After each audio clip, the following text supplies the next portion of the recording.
주식 핫 이슈 바로 시작합니다. 전일 미증시는 연준이 내년 3회 금리 인하를 시사하면서 3대 지수 모두 상승했습니다. 다우지수 사상 처음으로 37,000을 돌파했습니다.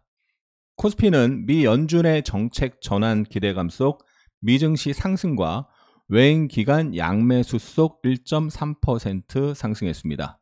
외국인 6천억, 기관 7천억 순매수 보였고 상승 종목 467개, 하락 종목 420개. 코스피 일봉 차트는 직전 고점 경신하는 상승 음봉입니다. 코스닥은 비둘기파적인 FOMC 결과와 외인 기간 양매수에 힘입어 1.36% 상승, 외국인 1,300억, 기관 3,000억 순매수했고요. 상승 종목 830개, 하락 종목 700개. 원달러 환율은 24.5원 급락한 1295.4원. 아시아 증시 일본 니케이가 마이너스 0.7%, 홍콩 항생지수는 플러스 0.8% 수준. 미증시 선물 나스닥이 플러스 0.5%대. 코스피 시총 상위에서 SK 하이닉스 4% 상승했고요. LG 에너지 솔루션 3%, 네이버 4%, 삼성 SDI 4%, 포스코 퓨처엠 7.5%, 삼성물산 4%, 카카오 6.6% 상승했습니다. 코스닥에서는 에코프로 BM이 2.5% 상승했는데 에코프로는 3% 하락했고요. LNF, HLB, HPSP가 10% 이상씩 상승했습니다. 파월이 이제 비둘기파적인 모습을 확실하게 보여줬는데요. 연준은 기준금리를 동결했지만 내년 금리 중간값을 4.6%로 전망했습니다. 이는 0.25%포인트씩 3차례 금리 인하할 것을 시사한 것입니다. 이러한 것이 발표되면서 약보합에서 움직이던 나스닥 지수가 플러스 1.38%까지 급등 마감했습니다. SK 하이닉스가 장중에 시총 100조 원을 넘어섰습니다. SK 하이닉스가 장중 52주 신고가를 경신하면서 시가총액 100조 원을 넘어서기도 했는데요. 종가 기준으로 약 95.5조 원입니다. LG 에너지 솔루션이 시총 3위로 내려섰는데 시총이 약 98조 원입니다.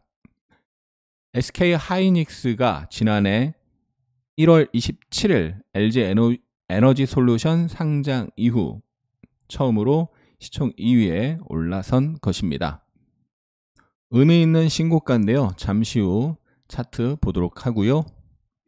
정부가 2차 전지 전주기 산업 경쟁력 강화 방안을 발표했습니다.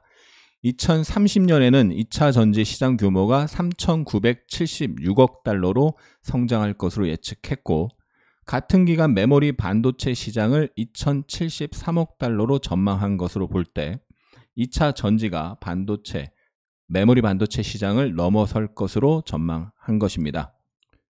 정부는 5년간 2차 전지 산업에 38조 원 규모의 정책 금융을 지원한다고 합니다. 제28자 UN 기후변화협약 당사국 총회에서 화석 연료에서 벗어나는 탈화석 연료 전환에 대한 합의로 최종 마무리가 되었습니다. 앞으로 2030년까지 재생에너지 생산량을 3배 늘리고 석탄 화력 발전 단계적 축소를 가속화하게 됩니다. 이 같은 소식에 풍력 태양광 관련주가 상승했는데요.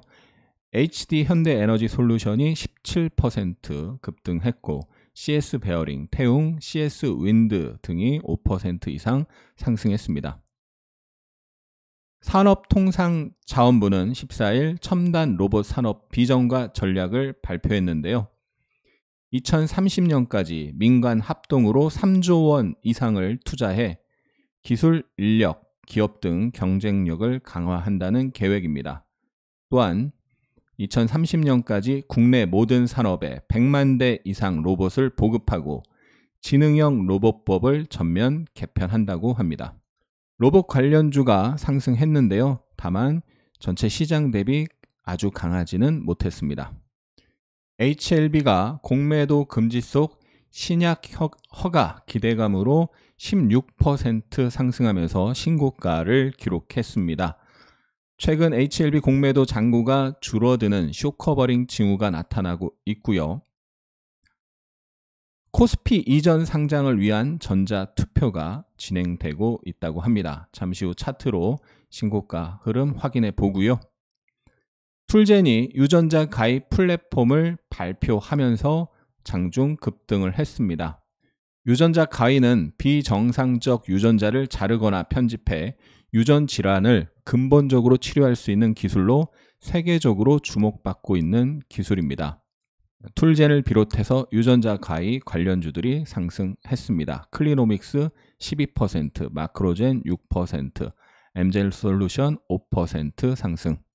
오늘의 특징 테마 정리를 해보면 반도체 및 CXL 관련주 전일에 이어서 상승을 했는데요. 오키스 전자 상한가, 자람 테크놀로지, 네오셈, YIK, HPSP 등이 급등을 했습니다.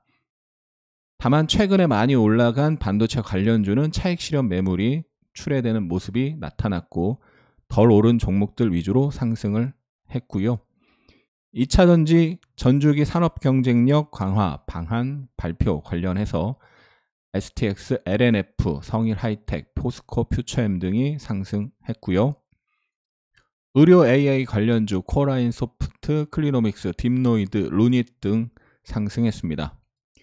인터넷 대표 종목 카카오 네이버 상승했고 풍력 태양광 관련주 HD, 현대에너지 솔루션, CS베어링, 태웅, CS윈드, 하나솔루션 등 상승했습니다.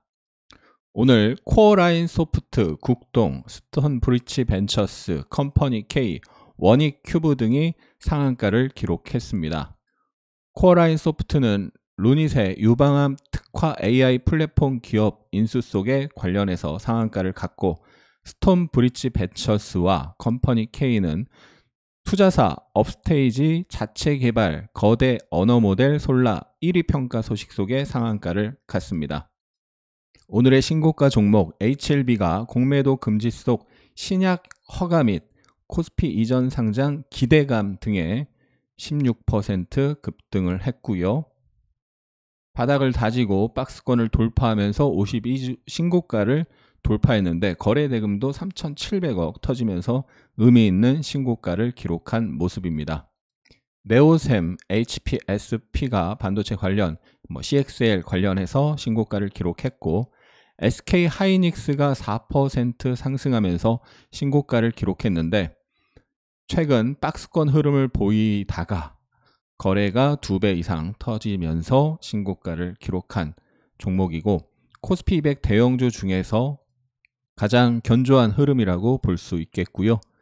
삼성물산이 미국 헤지펀드 주주 환원 요구 소식 등의 강세를 보였는데요. 최근 신고가 흐름입니다. 다만 상승 일수가 꽤 됐으니 조정을 확인해야 되겠죠.